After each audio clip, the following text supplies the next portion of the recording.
Hello everyone, it's Graham from Lakeside with part 2 of the Class 50 O-gauge build-up. I haven't done a huge amount, I must admit, but one of the things which was stopping me was that the chain which drives the fourth set of wheels here was, unbeknown to me, too short. And I spent an hour or so trying to find out what I'd done wrong, because the chain obviously wouldn't fit. I checked, I double checked, I looked through the instructions, I couldn't figure it out. So I took some photographs of the underside of the assembled bogie along with the length of chain and sent that off to just like the real thing. And they came back almost immediately with the email saying that yes, it's the chain you've been supplied is too short and we'll pop another one in the post, which they duly did, and that came today. So I was now then ready to connect these drive wheels here with the front here, these two wheels here with the chain, and which I've done. And I've also completed as far as I can this bogie here with all the ancillaries. So if I lift this up and show you,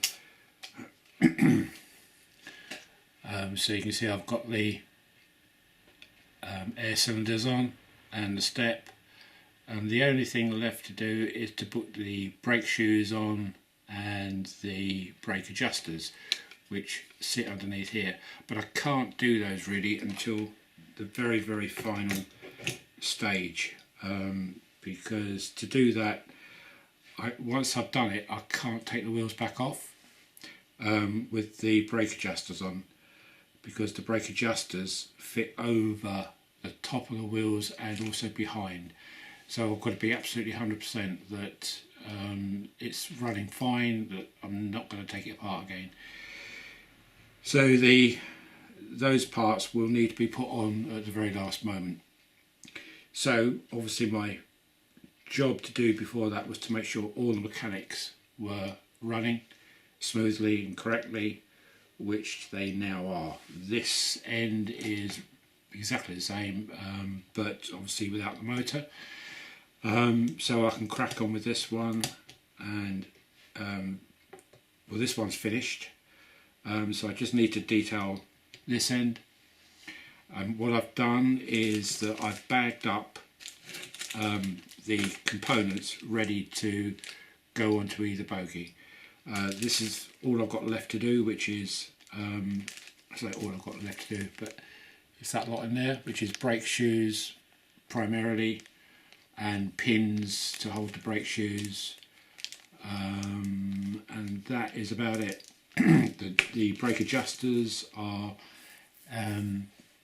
etch brass, so they're not in this bag here. That bag is the complete set of, and still on their sprues, the ancillary bits for this particular bogie. So it's all organised, it's all sorted.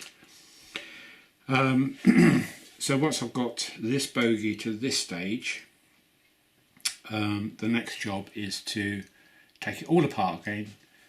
Every single nut and bolt I've put in, take it all apart, and then start spraying the bogies, not the chassis but the bogies here, because then I'll have two assemblies absolutely ready then.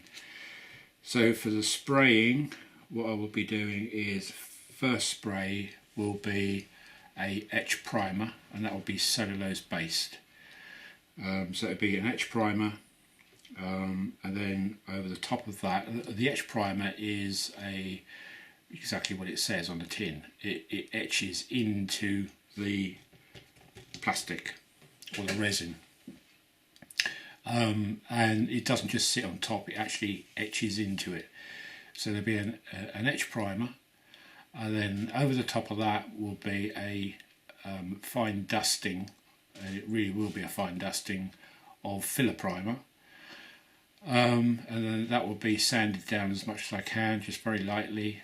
It won't need much because it will just be a dusting of it.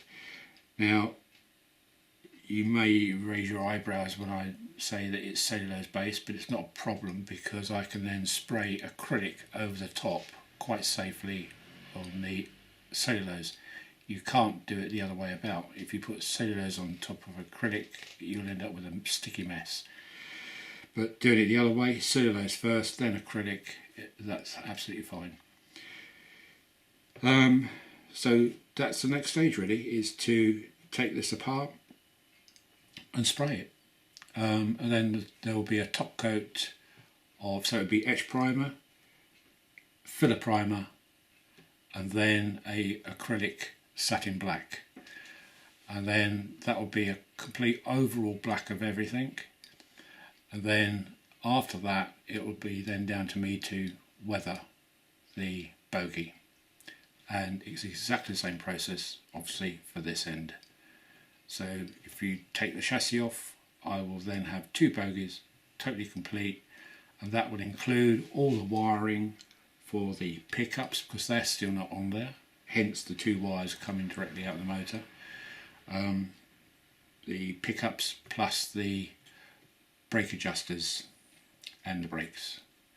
So there's still quite a bit of work to do yet before I get to the finishing off of for the weathering side of it. But we are getting there because we now have, I can pick this up. Again, this is my lashed up DC, let's move this up here, my lashed up DC test bed. So you can see there now that these are the, let's move it that way, they're the primary driving wheels here, with the motor sitting here in the gearbox. These are floating axles to stop that seesaw effect, if you remember. And the chain is onto this cogwheel driving these two wheels, set of wheels here. So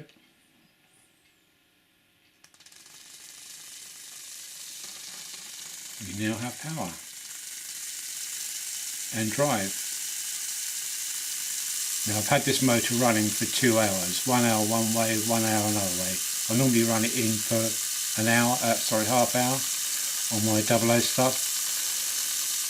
But as this was quite a chunky gearbox and motor, I thought there's no harm in it. I'll just leave it on the table running at half speed, and absolutely fine. Lovely, lovely and smooth. Certainly a lot better than when I first fitted it in. It was quite clunky, but I put quite a bit of oil and grease on it, which are both designed for this sort of thing.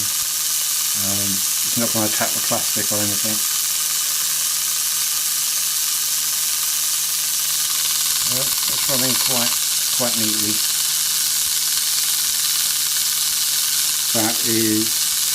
That's full whack now.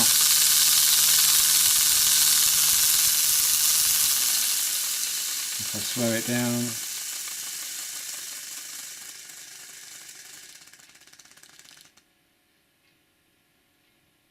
I'll just start it again.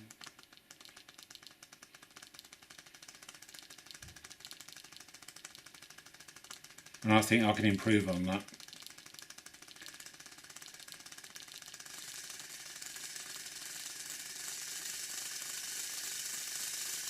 Those wheels are turning very nicely. There's hardly any wobble. There's a little bit of a wobble on one of them, which is this one here. But I have only put those wheels on temporarily, so I can adjust those when it comes to the final fitting. But at least the mechanics are all working.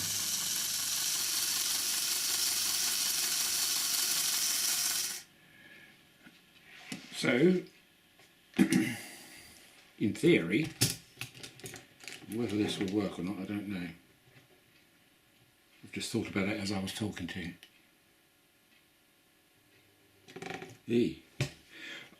if you notice, this motor is not, it's pivoting on its axis, in other words the axle. There's nothing in there about fixing this gearbox, but I've devised a method which will work, whereby I can fix this motor so that it doesn't rock like this. And the other thing is that I noticed that this spindle here sticking out, I'll show you, the spindle on top of the motor here, that Slaters actually do a flywheel which fits on top of that, and I think it's about £7, something like that. I will definitely invest in one of those, because I think that's going to help us an awful lot for slow running. So that's about it. Yeah, so there we go. That's what I was going to do.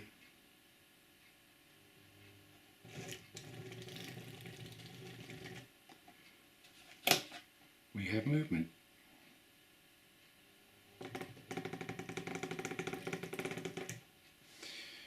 Not the ideal test, is it? But it gives you an idea.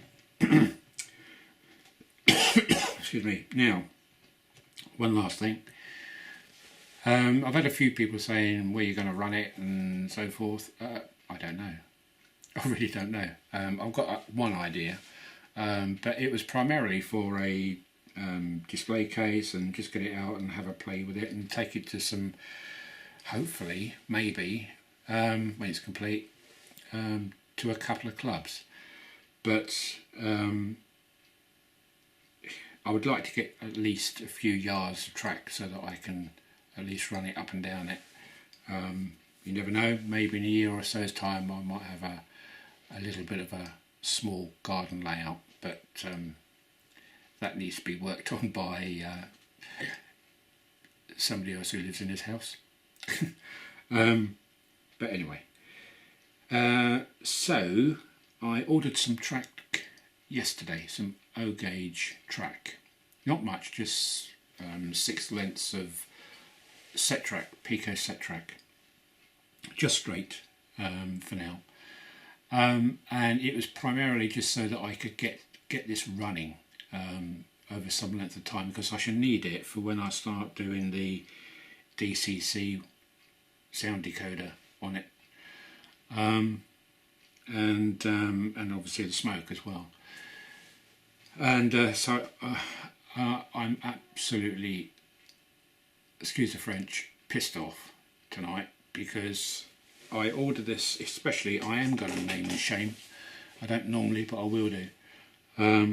I ordered this from Hatton's yesterday, and I paid £7 extra to get it delivered today because I've been off work. I thought, great, that'll come today and I can do some proper testing with this, because I knew the chain was coming today, which it did. And so anyway, I ordered this track yesterday from Hatton's, and a few other bits and pieces. I got a notification from them that it was dispatched. I had put down Royal Mail delivery, but they changed it to CityLink, and and that's purely down because of the weight. And I got a message from Hatton to say that this is your tracking number, etc, etc. I thought, brilliant. So it got to about 3 o'clock this afternoon and still nothing. 4 o'clock, still nothing. So I thought, this is getting a bit tight. So I phoned up Hatton's and I said, look, I've been on the CityLink website and I can't make any sense of it. It's just saying they're having problems with their system. Can you give me an idea of your end what the stage of play is? And the lady said, well, as far as we know, it's on its way to the Cambridge hub and there's no notification to say that it's not going to be delivered today. It should be there. And I thought, well, if it hasn't reached the Cambridge hub, then it's not going to be delivered today. So I managed to eventually find out, or find a phone number for CityLink, phoned them up, and he said, oh, we can't find it. There's nothing on our system apart from the fact that it's gone, should be on its way to the Cambridge hub. He said, but that's very strange. He said, there's no record after it reaching the Cambridge hub. He said, and there should be. I said, yeah, I know. And so he said, well, there's not an awful lot I can do at the moment. He said, what I'll have to do is put into a parcel location or parcel chase or something to try and find it at either Liverpool end or from Cambridge end. He said, but you won't get anything back until tomorrow morning. I thought, well, okay, if I get it back tomorrow morning, then fine. I said, but what happens if you can't find it? He said, we'll probably have to reach that bridge when we come to it. He said, but if we can't find it, then you'll have to get back in touch with Hattons to get them to put in a claim, and then we sort it out between ourselves. Like, oh, okay, fine. So I immediately phoned Hattons back, and this is what screwed me up a bit. And that was that, okay, parcels do go missing, and this has happened so many times with me, with couriers, it's unreal. But anyway, I spoke to another lady from Hattons, and she was very understanding, apologised, and she said the best thing to do is just to get back in contact with us tomorrow. So I said, right, okay. I said, and what happens if they can't find it? Will you send out another order? She said, oh no, she said, we don't do that. She said, we have to go through the process of trying to find it first, which we allow 14 days. I said, so I might not get my stuff for 14 days then? She said, well, it could work out like that, yeah. I said, but you've taken the money out of my account. I said, really, that is not my problem. And she said, well, there's nothing else we can do, that's just a process. I said, so what if I want this stuff earlier than 2 weeks? She said, well, you have to reorder it. I said, really? I said, so I've paid for all these products, it's got lost in the system, which is not down to me, but I've got to repay you again for... I said, why can't you just send me the goods again and claim back off a CityLink? Well, no, sure, that's not our policy.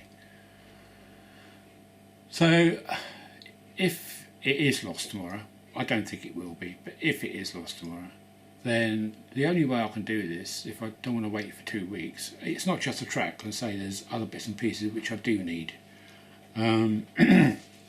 What I've got to do is to reorder again, so that's double the amount of money gone out of the account, and then I will get a refund back from Hattons eventually on the first order.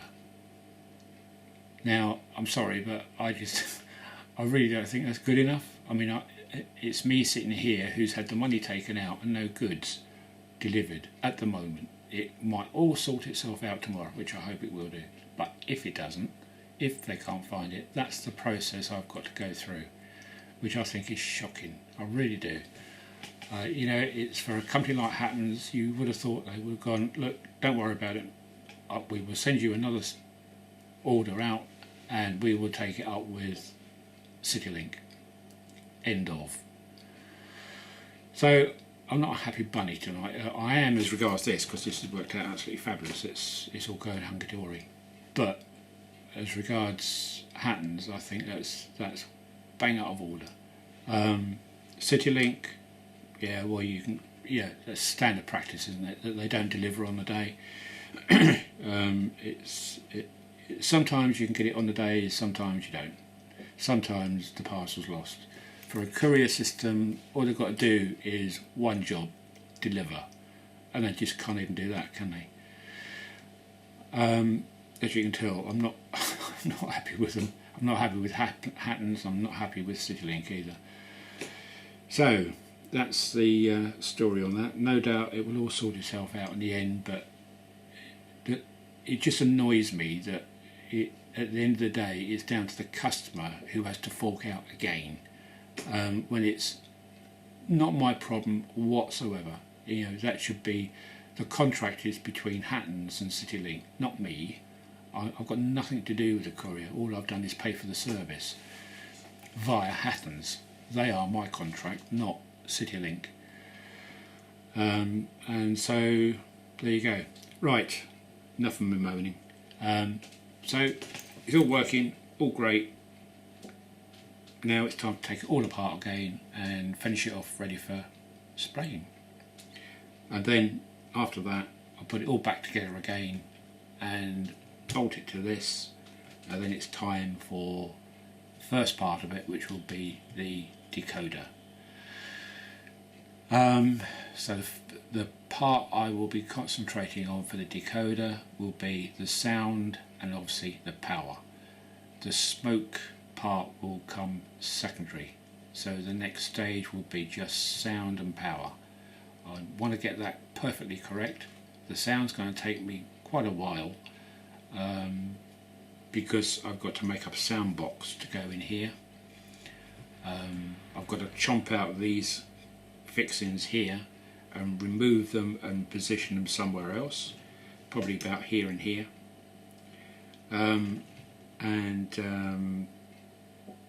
yeah, make up this sound box. So that's the next stage after I've done the bogies, but I can't foresee that bit happening for a good couple of weeks yet, because I really do want to finish these off. That's it. So thanks very much for watching, and if I don't speak to you, then have a great week. Bye for now. Bye.